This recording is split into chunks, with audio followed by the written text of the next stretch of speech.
যখন কোন বান্দা সূরা ফাতিহার একটা করে আয়াত বলে আলহামদুলিল্লাহি রাব্বিল আলামিন, সঙ্গে সঙ্গে আল্লাহ জবাব দিয়ে বলেন হামিদানি আবদি, বান্দা তুই আমার প্রশংসা করলি।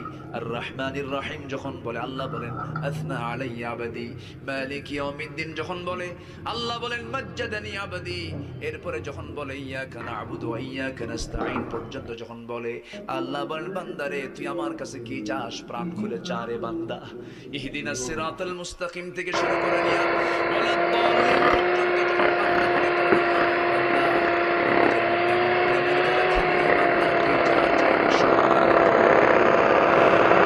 যখন রুকুতে যায় আল্লাহ তখন অস্থির হন।